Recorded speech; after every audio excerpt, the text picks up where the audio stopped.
Welcome to Wichita Liberty TV with Bob Weeks.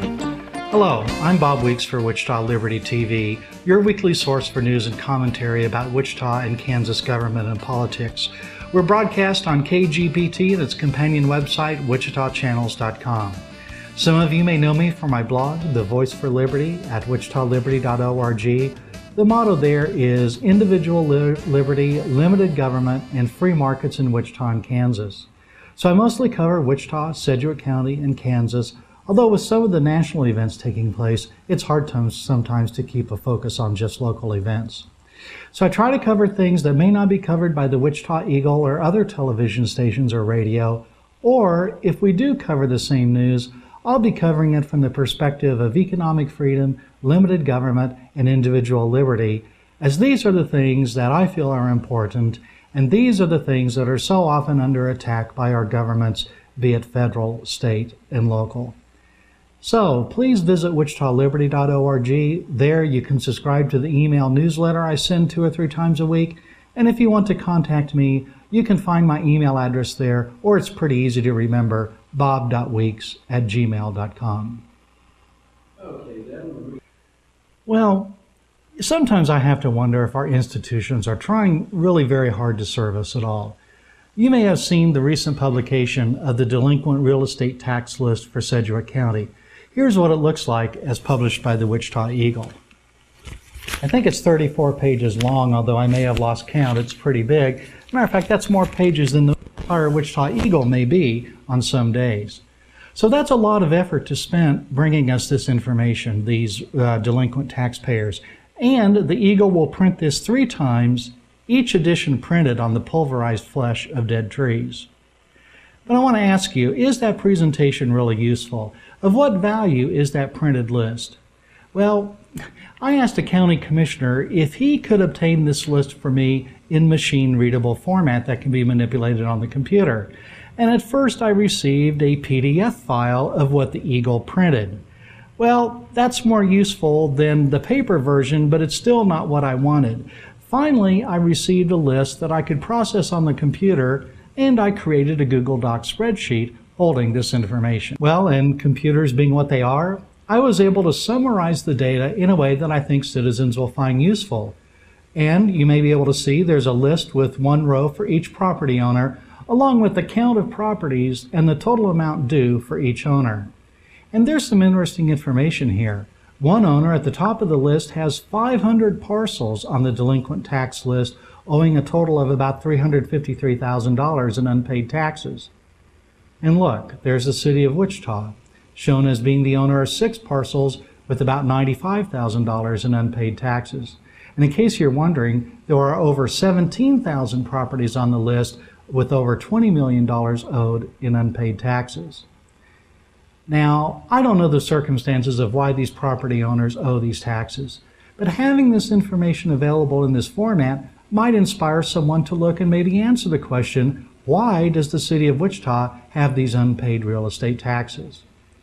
But I also have to wonder why the 2 institutions involved, this would be the Wichita Eagle and Sedgwick County government, why didn't they make the information available in this way? Now, I think the Wichita Eagle would tell us that the newspaper industry is going through tough times, understaffed, and they don't have time for things like this. But the Eagle did go to great effort and expenditure of resources to deliver the dead tree, and I might add, low-value version of this information. I imagine the county paid the Eagle to do this too. And why doesn't the Sedgwick County Treasurer's Office make this data more easily available? Why didn't the county's communications office and staff do this? Someone with less persistence than me, and someone without the inside connection I have, might have given up before receiving this data in the useful format. Remember I said I used Google Docs to create this spreadsheet, and I shared that with you on my website, The Voice for Liberty, at wichitaliberty.org. There you can use this data in the summarized format. To find it at wichitaliberty.org, I'd suggest going there and typing 2012 delinquent in the search box, and it should appear right there at the top of the results. And if you're wondering about how much effort this took, once I received the data in computer readable format, it didn't take much more than 1 hour to create my analysis and presentation and make it available to everyone on the internet. We'll be back in just a moment.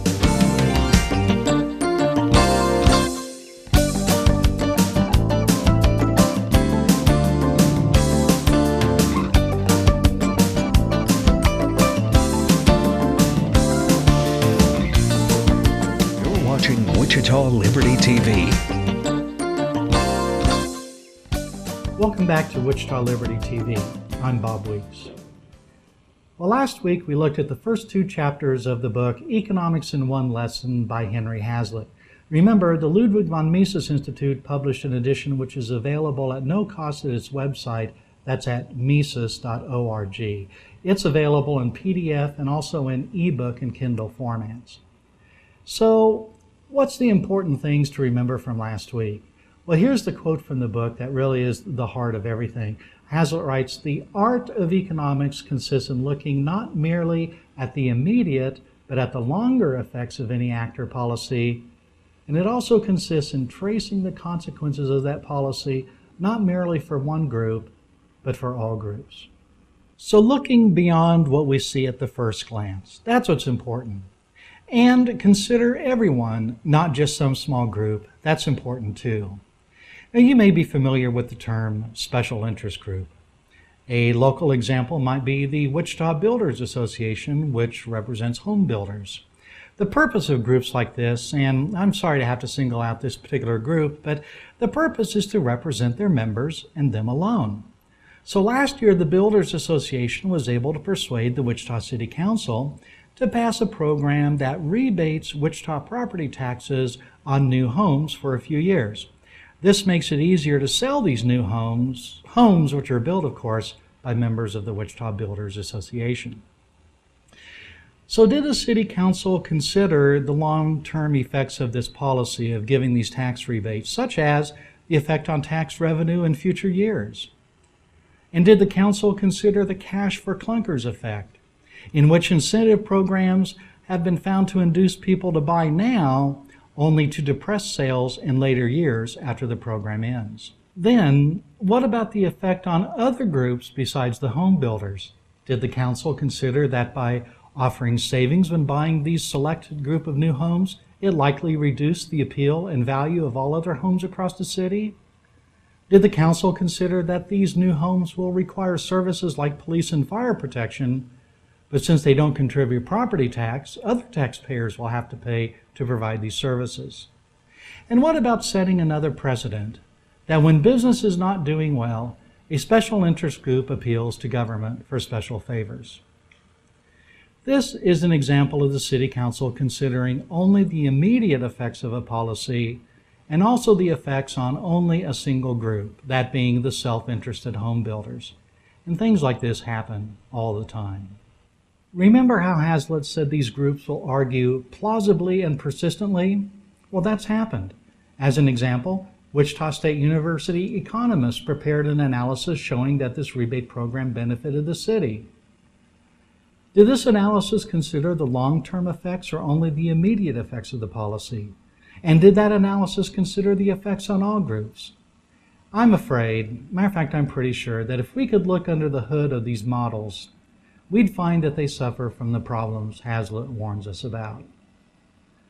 And the president of the Builders Association argued persuasively before the council. That's an example of when Hazlitt wrote about a special interest group, it will hire the best viable minds to devote their whole time to presenting its case. Now, Hazlitt told us what we need to do in these cases, writing, "In these cases, the answer consists in showing that the proposed policy would also have longer and less desirable effects, or that it could benefit one group only at the expense of all other groups." Well, special interest groups expend a lot of effort to get government to look at the seen and skip the unseen.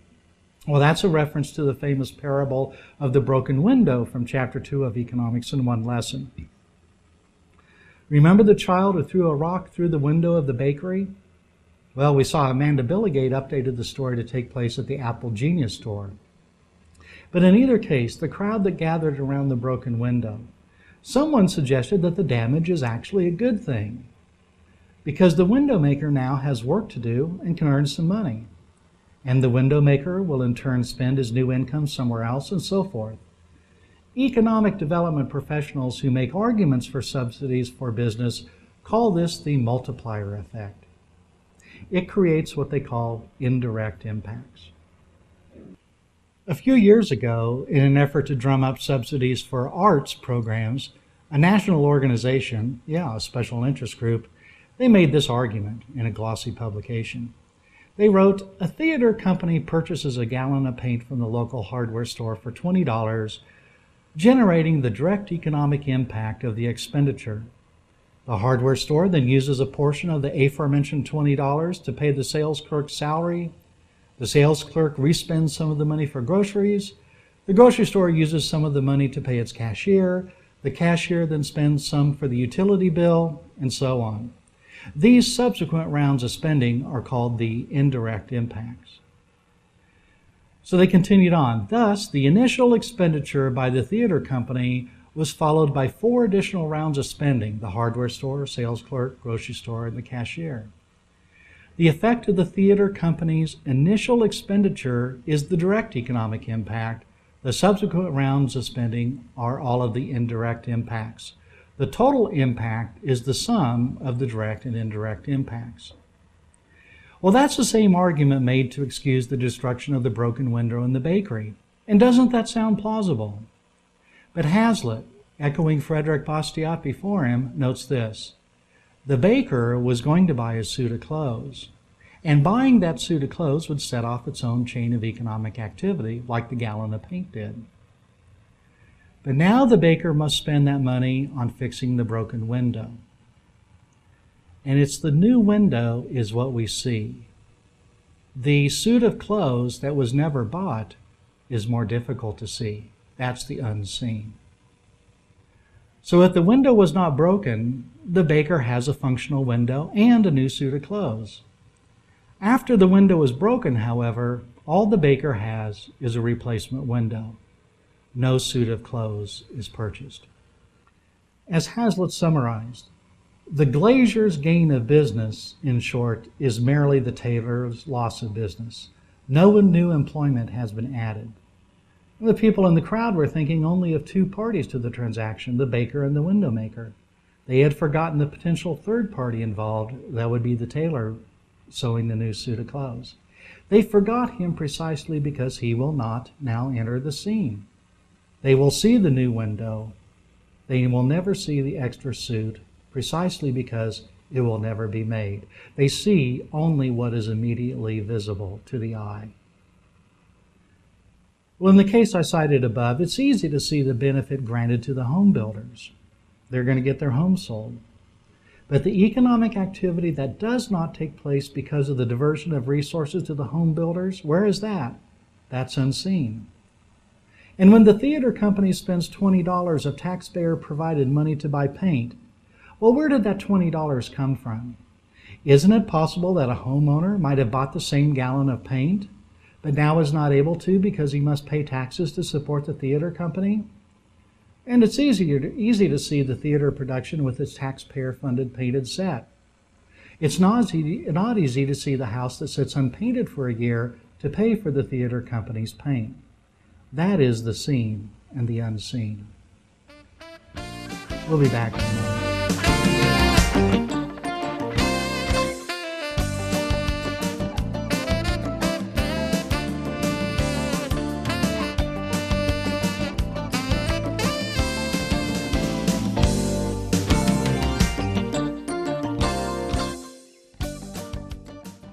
Welcome back to Wichita Liberty TV. I'm Bob Weeks. So the broken window, the seen and the unseen, this is so important, yet so often we fail to apply this lesson. Well, let's have Amanda BillyRock illustrate for us Chapter 3 of Economics in One Lesson, which is titled The Blessings of Destruction. Economics in One Lesson by Henry Hazlitt. Drawn and narrated by Amanda BillyRock. Chapter 3. Unfortunately, many of us were told growing up that World War II ended the Great Depression, and that war in general is good for an economy. Aside from the fact that it's disgusting to say that human suffering and death is ever a good thing, the argument is also completely false. Let's begin. War has two main attributes that lead some to believe that an economy has improved. Firstly, there's the printing of money by a central bank, also known as inflation, and the second is a change in production. Things that used to be produced are no longer because new and different things are now being produced in their place. Let's say you have 4 people at Blockbuster, and yes, Blockbuster has changed its business model and remains relevant to many of us today. Anyway, you have 4 people in a Blockbuster, and each of them has $1, and one movie rental is 99 cents. Now let's say that each of these customers now has $2. Because each of them now has more money with which to outbid the others, the price of the movie may now go to $1.99. If their money supply increases again, maybe $2.99. When our money supply was a total of $4, the price of the Blockbuster movie was 99 cents. But when our money supply tripled into $12, the price of the Twilight movie went up to $2.99. But the DVD itself is still exactly the same. It's still just one Twilight movie. It's not that the value of the Twilight movie suddenly went up, it's that the value of the dollars went down. During peacetime, consumers spend their money on things that they believe will improve their quality of life, like ice cream cones and convertibles and laptops and college diplomas and braces for little Billy. But during wartime, much of the resources that were previously being used to make all of these wonderful things are now used to make different things, like bombs and drones and secret prisons and materials for waterboarding and spy technology, and the salaries of people like Jay Carney and the commander of the Sexual Assault Prevention Unit in the Air Force, who himself seems to have a problem with committing sexual assault. Sure, new houses get built after a war, but it's to replace the destroyed one. Sure, new infrastructure gets built to replace damaged infrastructure from the war. And yes, funeral homes make quite a bit of money after wars as well. Reminded of the broken window fallacy? Destruction does not equal prosperity. Destruction equals destruction, and war is destruction. Maybe you've never thought of things this way, and maybe it's kind of upsetting to hear, but I want you to put a smile on your face. Knowledge is the power to change things. So chin up, kid, and stay tuned for Chapter 4.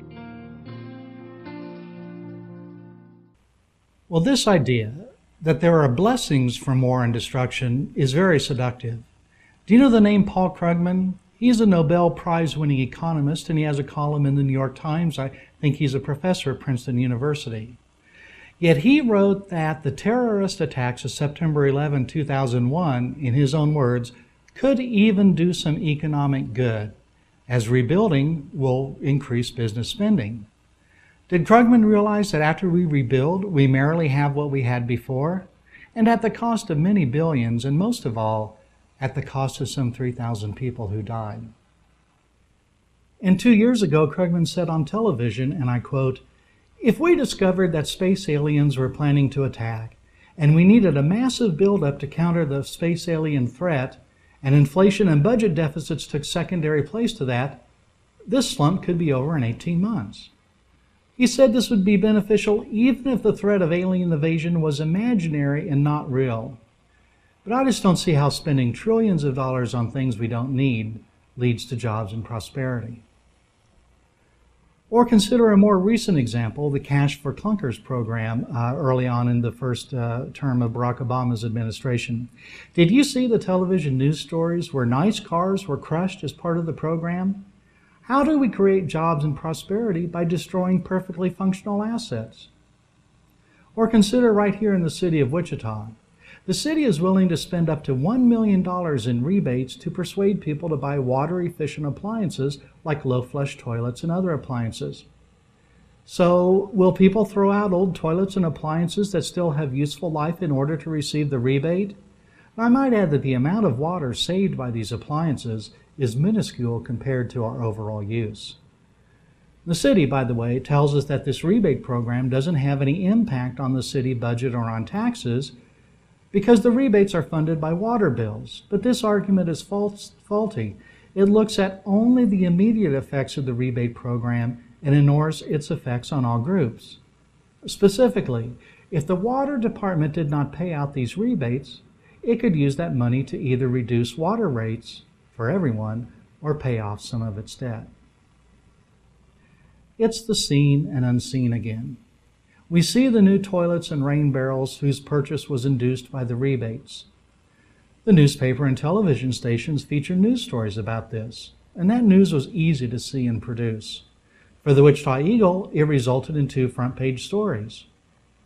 But the other effects, the appliances junked before their time, the things people could have bought and done if water rates were lower, or the water department debt that might have been retired if not for the money spent on rebates. These things are unseen and much more difficult to see. Most of the time, I think, we don't even try to look. Or it's like what Hazlitt tells us about special interest groups and, as he said, the special pleading of selfish interest. And that is, the group that would benefit by such policies, having such a direct interest in them, will argue for them plausibly and persistently. It will hire the best viable minds to devote their whole time to presenting its case. And it will finally either convince the general public that its case is sound, or so befuddle it that clear thinking on the subject becomes next to impossible. So as citizens interested in widespread economic growth, jobs, and prosperity, well, this is why we need to become educated and informed, so that we're not befuddled. We'll keep working on this with the help of Henry Hazlitt and Amanda BillyRock. So I'll see you next week. I'm Bob Weeks for Wichita Liberty TV.